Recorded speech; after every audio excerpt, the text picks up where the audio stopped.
कर्नाटक और महाराष्ट्र के बीच बेलगाम जिले, जिसका बदला हुआ नाम बेलगावी है, और 85 दूसरे मराठी भाषी गांवों की स्थिति को लेकर 6 दशक पुराने सीमा विवाद पर सुनवाई के लिए सुप्रीम कोर्ट के तैयार होते ही दोनों राज्यों के मुख्यमंत्री आमने सामने आ गए हैं। सोमवार को महाराष्ट्र के मुख्यमंत्री एकनाथ शिंदे ने इस मामले में कानूनी टीम के साथ समन्वय के लिए 2 मंत्रियों को नियुक्त किया। कर्नाटक के मुख्यमंत्री बसवराज बोम्मई ने तत्काल इस पर प्रतिक्रिया दी, वकीलों की फौज तैनात कर दी, जिसमें पूर्व अटॉर्नी जनरल मुकुल रोहतगी, वरिष्ठ अधिवक्ता श्याम दीवान, कर्नाटक के पूर्व महाधिवक्ता उदय हुल्ला और वकील मारुति जिराले शामिल हैं। ये विवाद 1960 के दशक में भाषाई आधार पर राज्यों के पुनर्गठन के बाद का है। महाराष्ट्र ने बेलगावी पर दावा किया, जिसे पहले बेलगाम के नाम से जाना जाता था, जो भाषाई आधार पर स्वतंत्रता के समय बॉम्बे प्रेसिडेंसी का हिस्सा था। बेलगावी में मराठी भाषी लोगों की अच्छी खासी आबादी है और दशकों से ये दोनों राज्यों के बीच विवाद का कारण रहा है। महाराष्ट्र एकीकरण समिति और समर्थक मराठी समूह दशकों से बेलगावी और मराठी भाषी गांवों को महाराष्ट्र में शामिल करने के लिए लड़ाई लड़ रहे हैं, लेकिन कर्नाटक ने बार बार कहा कि सीमा मुद्दे पर महाजन आयोग की रिपोर्ट अंतिम है और कर्नाटक की सीमा का 1 इंच भी जाने देने का कोई सवाल ही नहीं है। बोम्मई ने यह भी कहा कि उनकी सरकार जठ तालुका गांवों के कर्नाटक में विलय के प्रस्ताव पर विचार कर रही है, क्योंकि महाराष्ट्र सरकार वहां पानी और सिंचाई की समस्याओं को दूर करने में विफल रही है। एकनाथ शिंदे ने पलटवार करते हुए कहा कि महाराष्ट्र के किसी भी गांव को किसी अन्य राज्य में विलय नहीं होने दिया जाएगा। दोनों मुख्यमंत्रियों के बीच अब तकरार जो है वो साफ देखने को मिल रही है और ये बढ़ती जा रही है। जब बोम्मई ने घोषणा की कि उनकी सरकार महाराष्ट्र में कन्नड़ मीडियम के स्कूलों को विशेष अनुदान देगी और पड़ोसी राज्य में उन कन्नड़ों को पेंशन देगी जो राज्य के एकीकरण के लिए लड़े थे, इसके पहले शिंदे ने घोषणा की थी कि उनकी सरकार बेलगावी और कर्नाटक के अन्य हिस्सों के स्वतंत्रता सेनानियों को पेंशन देगी जिनका संबंध महाराष्ट्र से है। शिंदे ने 2004 में सुप्रीम कोर्ट में दायर अपनी याचिका पर सुझाव देने और महाराष्ट्र के वकीलों की टीम का मार्गदर्शन करने के लिए सोमवार को 14 सदस्यों की एक समिति का गठन किया।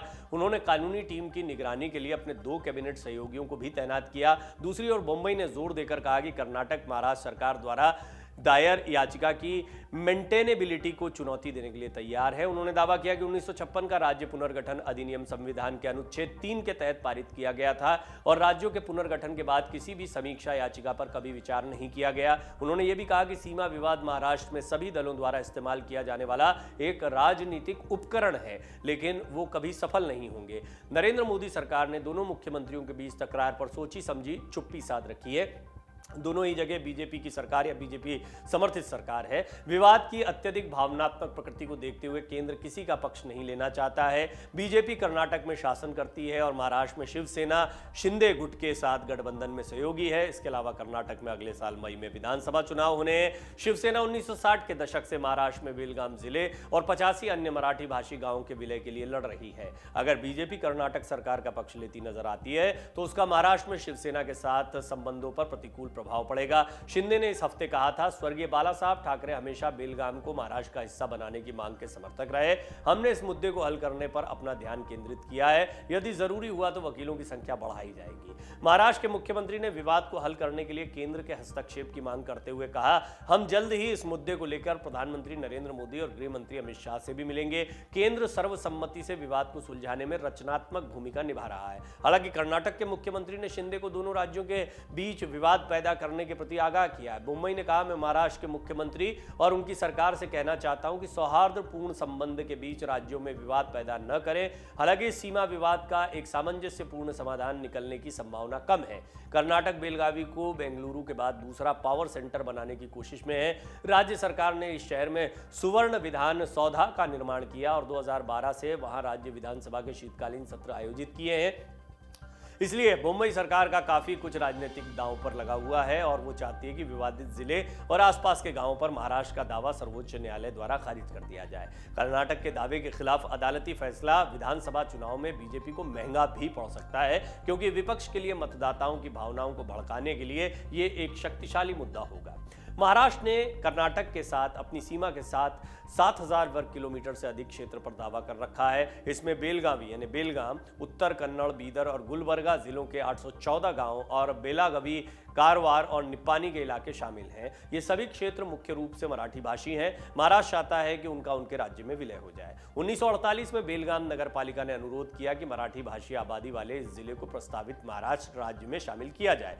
हालांकि 1956 के राज्य पुनर्गठन अधिनियम ने बेलगाम और बॉम्बे राज्य के 10 तालुकों को तत्कालीन मैसूर राज्य, जिसे 1973 में कर्नाटक का नाम दिया गया था, का हिस्सा बना दिया।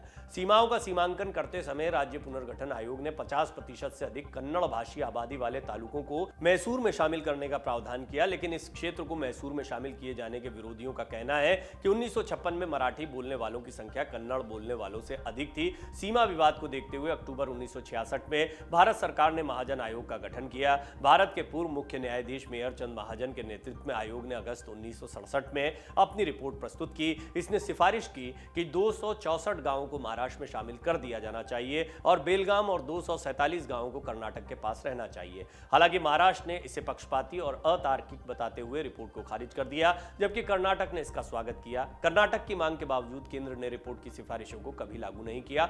अब ये मामला दो सरकारों के बीच है, जहां दोनों जगह पर बीजेपी इस वक्त सत्ता में दिखाई देती है। महाराष्ट्र में उप मुख्यमंत्री देवेंद्र फडणवीस हैं, वो भी इस मामले में कर्नाटक की सरकार के खिलाफ दिखाई पड़ते हैं या सामने दिखाई पड़ते हैं। वहीं बम्बई ने कह दिया कि 1 इंच भी जमीन देने का प्रश्न ही नहीं खड़ा होता है। यहाँ पर मराठी भाषी गांवों पर महाराष्ट्र का दावा है, तो कन्नड़ भाषी जगहों पर या इलाकों पर बम्बई भी दावा कर रहे हैं, यानी कर्नाटक और महाराष्ट्र के एक जैसे दावे हैं। ऐसे में इसका कोई हल निकलेगा, इसकी बहुत कम संभावना है और इसे हमेशा से एक राजनीतिक मुद्दा माना गया है। डाउनलोड करें अमर उजाला ऐप और पाएं खबरें लगातार।